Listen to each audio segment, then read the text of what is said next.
It's the 9th of August. This is Rabbi Levitt, Horeb. Okay. We're in justice. Justice. We're trying to figure out what justice is. According to Reb Hirsch. 327. Good morning, Rabbi Levitt. Good morning. Good morning. Good morning again, Lord. Good morning again, Roy. Morning, Alan. Okay. Can't get my picture. Okay, let's go. 327. Section 327 on page 220.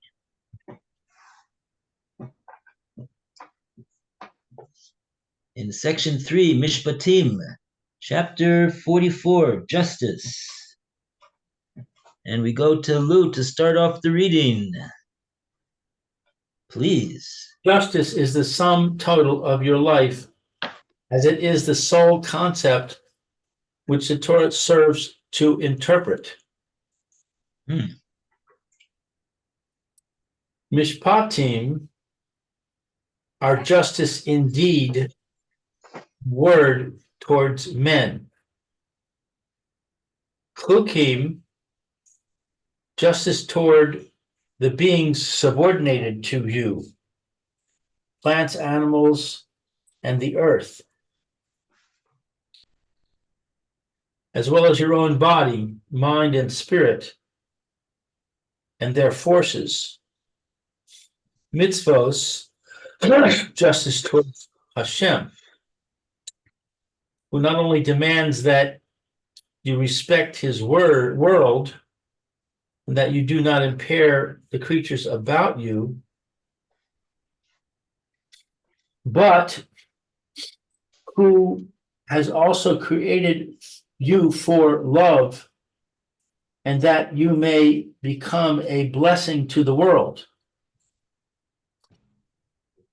Eidos, justice towards Hashem, yourself, Yisrael, and mankind. Toros, justice of your thoughts towards reality, and of your feelings towards your destiny, truth, and virtue. Avodah, training of yourself in this justice. Very interesting. What is Torah, or it's a different word? It's in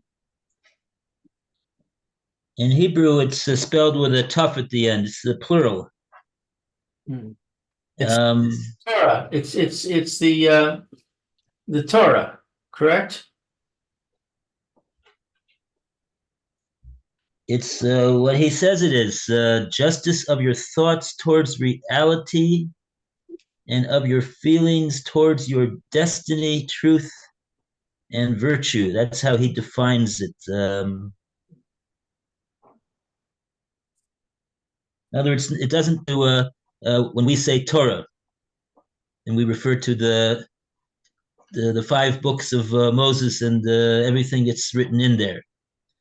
He's using the word with a specific and then he defines it what he means when he uses that word. Alan is trying to come back. For some reason he fell out and now he's coming back. Ezrat Hashem. If you practice this justice, you will be Tzelem Elokim, the image of Hashem, a divine thought, a divine though faint image of Hashem, the all just. You will be the only one among all creatures who freely makes God's will his own.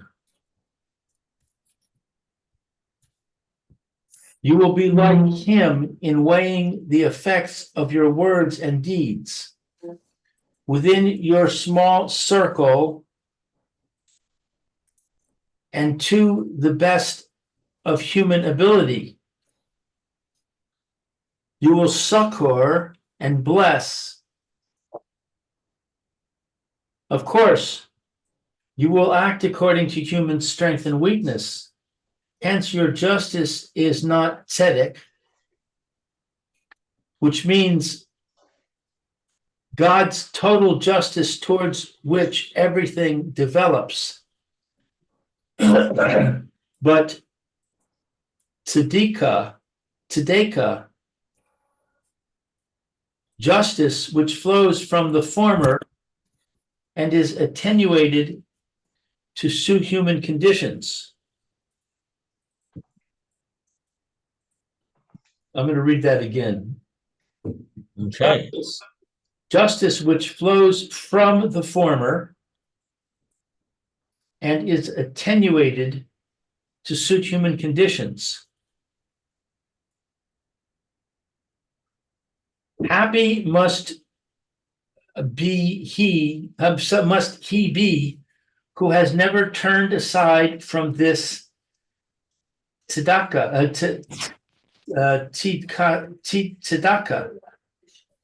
justice, whose life is nothing but the realization of this justice.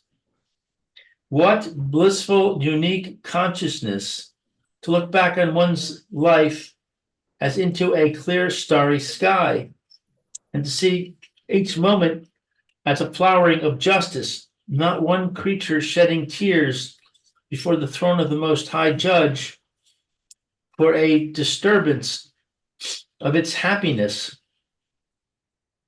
through you or for the withholding of any blessing by you. Of course, to reach such heights demands a constant struggle and the suppression of selfishness and pleasure seeking, of the desire to be emulated and to call it vanity. But just as the sailor in the midst of a storm raises his gaze to the North Star and, guided by it, steers his ship safely, so the just man gazes firmly at his God's will in the midst of the storm of desires and vanity, determines his ordained course in thought and feeling, word and deed, and navigates safely through storm and high seas. Wow. Everyone's a captain of the ship. The ship is the person himself. And as every captain knows, when he goes sailing on the waters, it's not always so serene, and sometimes it got high seas, and sometimes it has storms, and the boat can get tossed here and there, and he could even chas v'sholem sink. But he says, just like how does the captain do? He just keeps his eye on the North Star, and that like that he knows where it is he got to go to steer the ship safely to its desired destination. So too, a person, his North Star is Hashem, and finding out what Hashem wants him to do, and so that way he can navigate all the storms of desire and vanity and selfishness and pleasure seeking, which will get in the way of him steering his ship to its desired destination.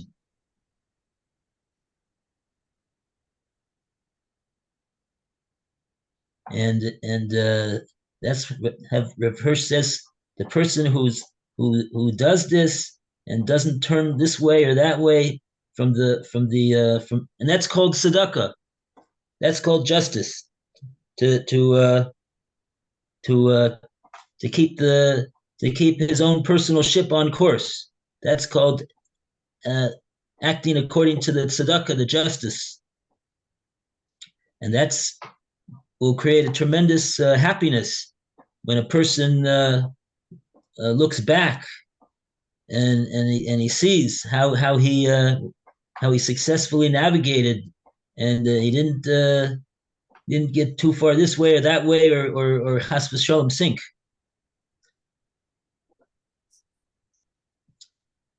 Nice mashal. Okay, 328. Oh, what happened to Alan? He never got back. He did get back. He was here for a while. Well, now he's trying to get in again. I don't know what's going on. You think there's something wrong with his computer? No, it's just the way he uses it. With his computer or with his link, with his internet.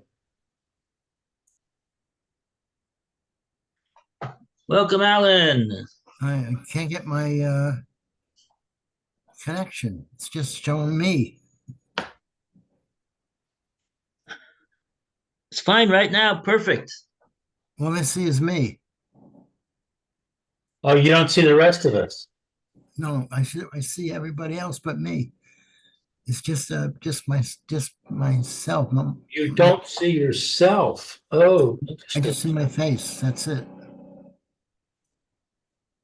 That's okay. Well, we can see you, so that's you don't see yourself. No, I don't see myself.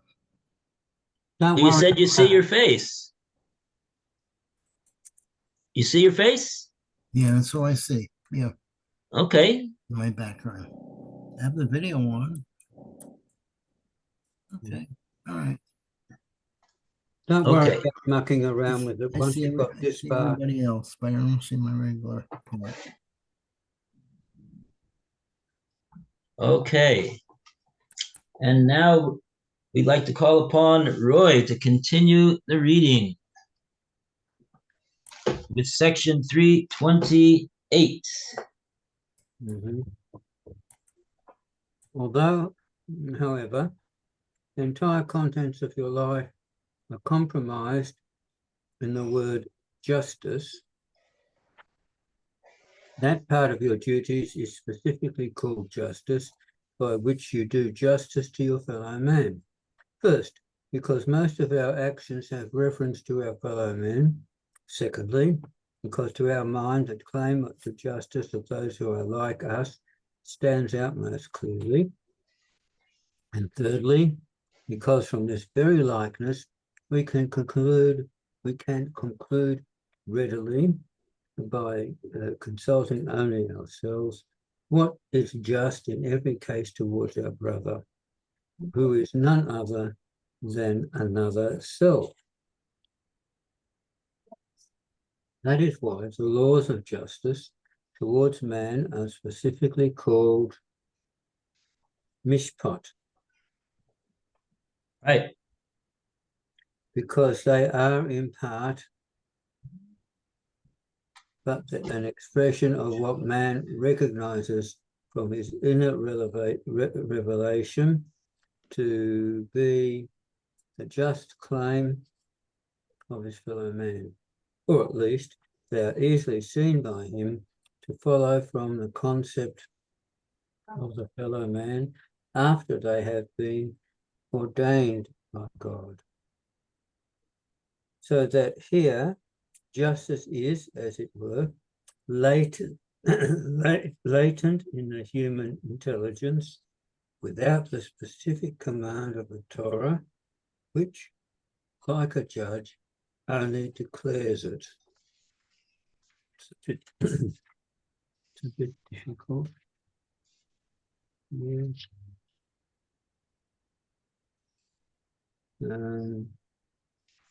So that here justice is, as it were, latent in the human intelligence without the specific command of the Torah, which, like a judge, only declares it. Turning over to page 222. Mishpatim, therefore, are God's pronouncements concerning those things which each man has a right, merely because God has created him to demand of you, that is, to which he has a claim because he is a man. Hence, every infringement of a mishpat is a sin not only against man, but, for this very reason, also a sin against God. For you mock God by denying to man that which God has allotted to him. Man has a right, first, to everything which God has allotted to him by virtue of his very existence, such as life, health, mental and spiritual powers, liberty, honor, peace, happiness, etc. Secondly, to everything which he has acquired in accordance with his mastery over earthly goods, which God has accorded to him. By mishpatim, therefore, God gives his imprint both to human existence and to human activity, and hallows it, since it was ordained by him. The Torah begins with mishpatim because you have the opportunity at every moment to do justice, and pursuance of justice towards men is intended to lead you to do justice to all creatures.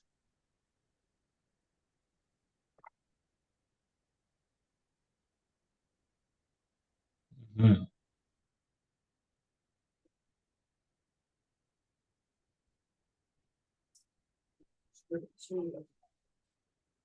Okay. Okay. So back to 329. Back to Lou. 329. Let's Thus, see. man as man is born for justice. In the early history of mankind, however, selfishness and love of pleasure had silenced man's internal guide and had turned his ear from Hashem's warning voice. He had forgotten to respect man as man and every living being as Hashem's creature. It was then that Hashem created Israel as his people amidst the nations, so that Israel might be the standard bearer of human justice and realize it by his example, that he might keep the way of the Lord and do righteousness and justice. You, therefore, as man and Israelite, are doubly called upon to fulfill the image of justice and to be just in all your ways. You cast aside man's and Israel's dignity if you are unjust to any creature about you, or killing yourself spiritually, are unjust to yourself. And you, son and daughter of Israel, make yourselves replete with the justice which is demanded by the name which you bear, and show by just living what it means to be a man and an Israelite. Behold, even your tongue is so thoroughly created for justice that it does not know a term for to have, but only hios le, to be for someone.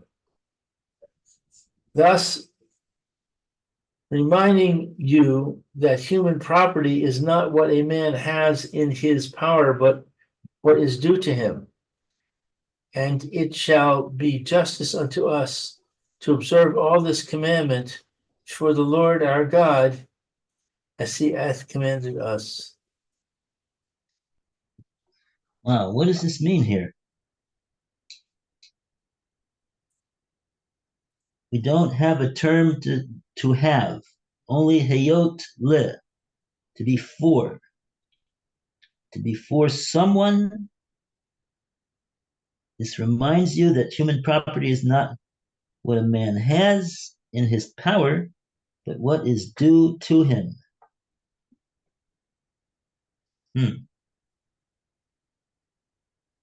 Okay.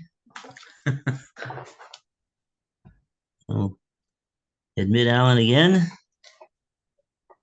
Wow, this was quite a difficult section.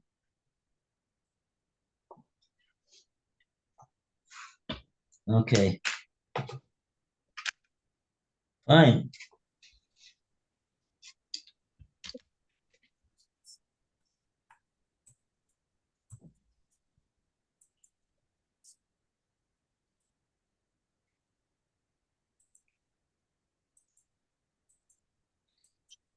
So one thing he said over here in the end of the first paragraph of this 2-paragraph section, that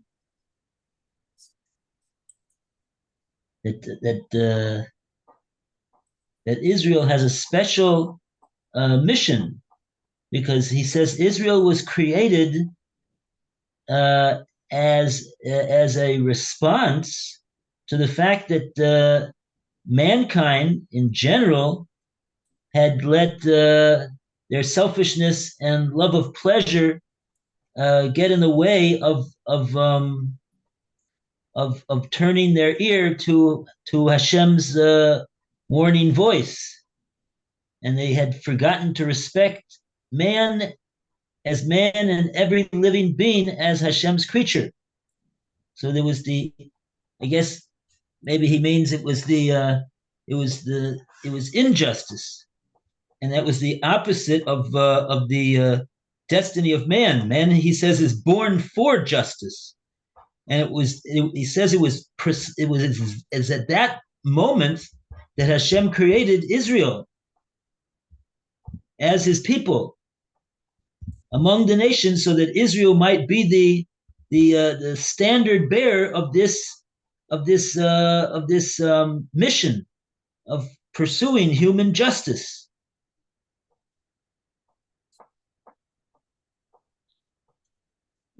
And realize it by his example.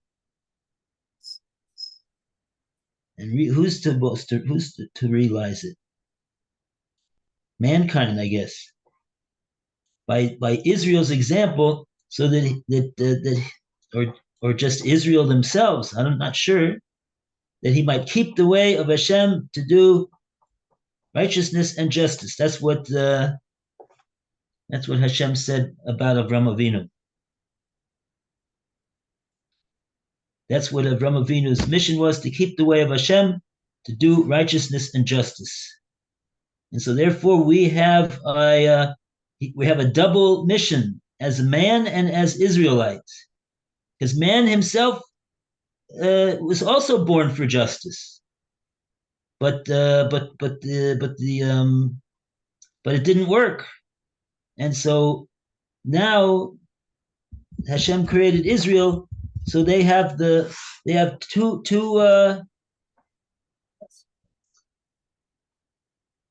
he says we're doubly called upon to fulfill the image of justice and to be just in all of our ways.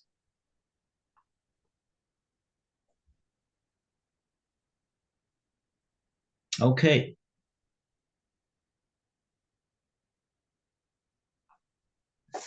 All right. And with that, what time is it? Oh, we have time. Okay, a round of applause for justice. Hooray! And once again, Alan is trying to get in. Oy. I feel badly he's trying so hard to get in all the time. I don't know. Don't know what to do.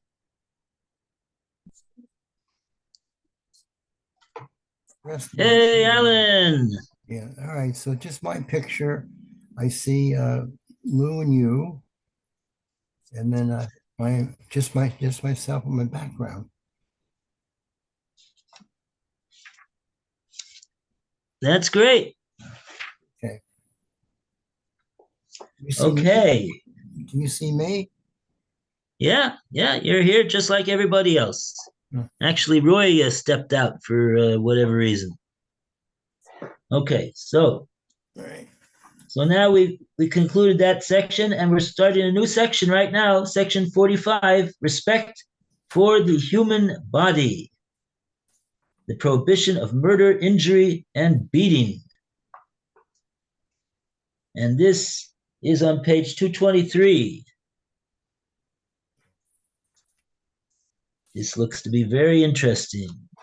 Okay, let's take a look at the psukim that he starts off with over here. Alan, you want to read this psukim? 223. Thou shalt not murder. Exodus 20, number 13. If there be a controversy between men, and they come unto judgment, and the judges judge them by justifying the righteous and condemning the wicked, then it shall be, if the wicked man deserves to be beaten, that the judge shall cause him to lie down and to be beaten in his presence according to the measure of his wickedness by number.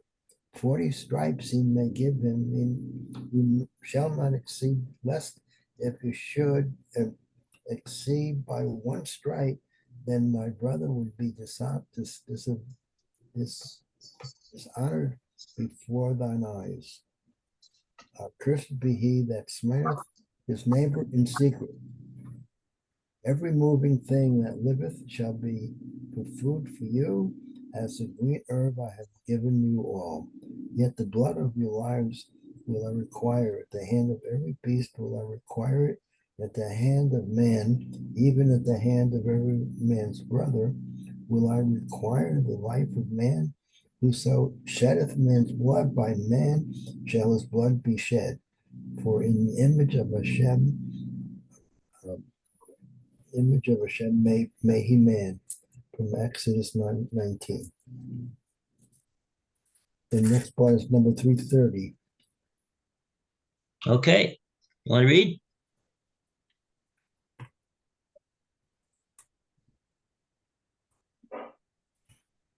You want me to continue? Yeah. Okay. When God gave the sons of Noah beasts as well as plants to eat, and thus permitted the killing of animals, he said that all blood which sustains human life will be avenged, even of the beast which kills a man, let alone of a man whose brother he was. For Hashem created man in his image. Do you not feel the sublimity of the saying, God gave the creatures on earth to man for him and to transform, to use as the means for his purpose, since, as it were, he had created them for the service of man. For the man himself, even in his body, must respect the divine spirit which Hashem is breathing to him, so that he may, in emulation of God, dispose of his body and life on earth according to God's will. You must not deprive this divine spirit in man of its bodily frame. The body belongs to the spirit, just as it in turn belongs to God. You must not sever the tie by which God has tied the body to the divine spirit and man to the human soul. You must not kill. All creatures about you were given to you by God for your use, and is only because and when you need them for your use that you may dispose of them. But man must never and can never become the vehicle for another man's actions, because man is not a body but divine, a spirit to which Hashem has given a body as a tool. Woe if you violate it. Man is God's revelation to the earth, his earthly frame, God's temple, and the hand that kills a man destroys God's sanctuary and drives the divine spirit away from the sphere of activity assigned to it by Hashem. Woe if you kill. Wow.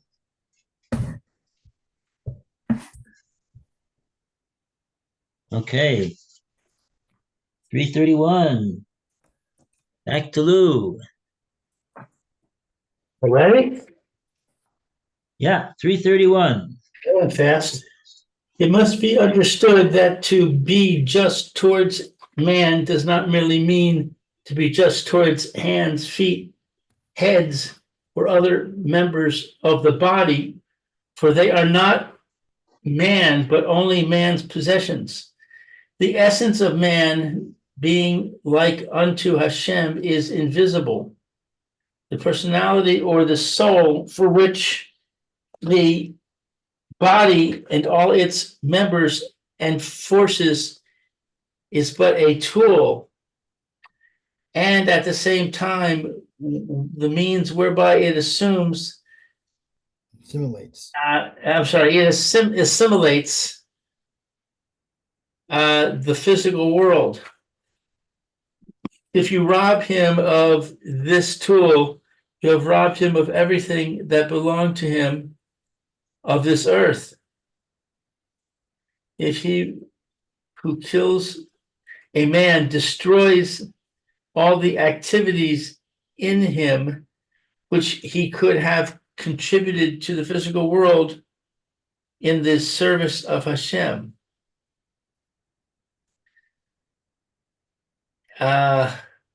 Hence, our sages say man was created singly in order to reach, however,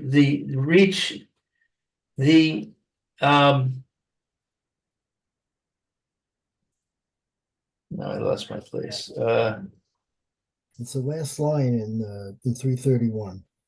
In order to teach that he who kills a man destroys the whole world. Man was created singly. What does that mean? He was one single man. The creation of man started with Adam Arishan, in other words. And unique, I think it means more. Man was created In order to singly, teach him that he who kills Yeah. a man destroys the whole world. Yeah.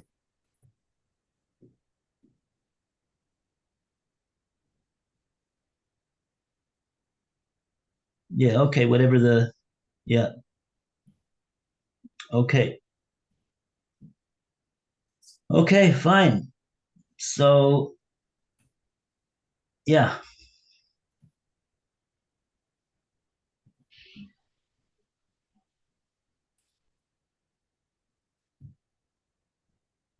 Right.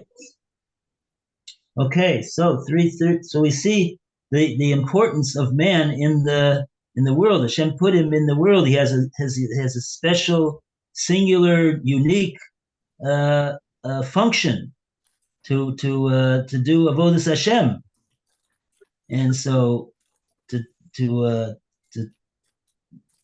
take a man out of the world through murder is to take away all of that activity that contributes to the world through his avodas Hashem.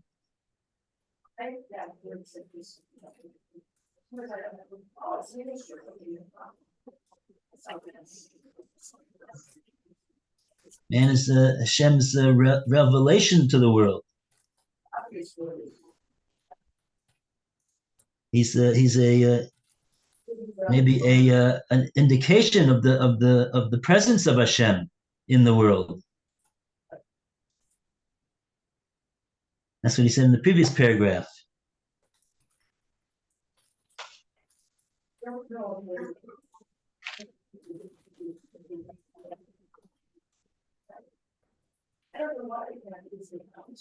Man is not a body, but he's a divine spirit. Hashem has given him a body simply as a tool to use in order to do the activity that he needs to do in this world as a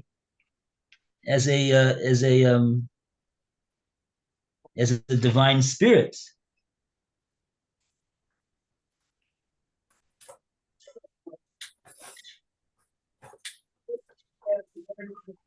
Okay.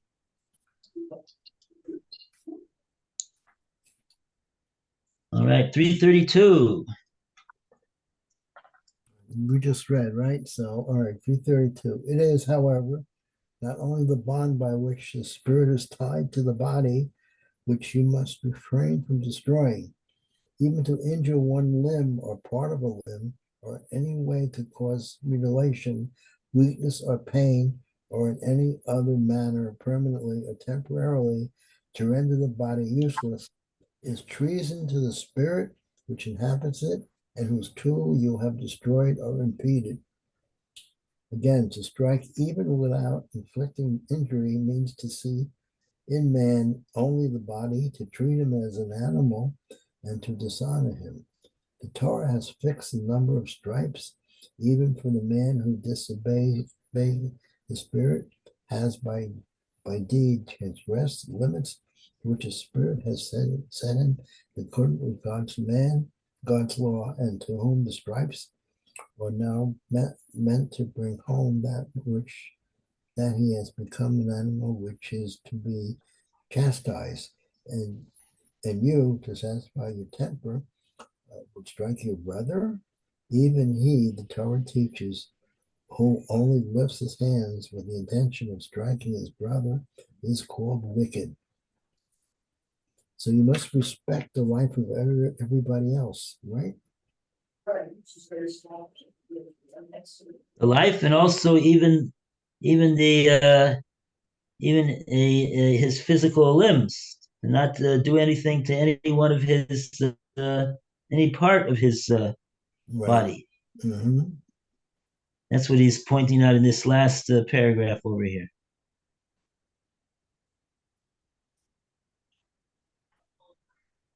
So yeah.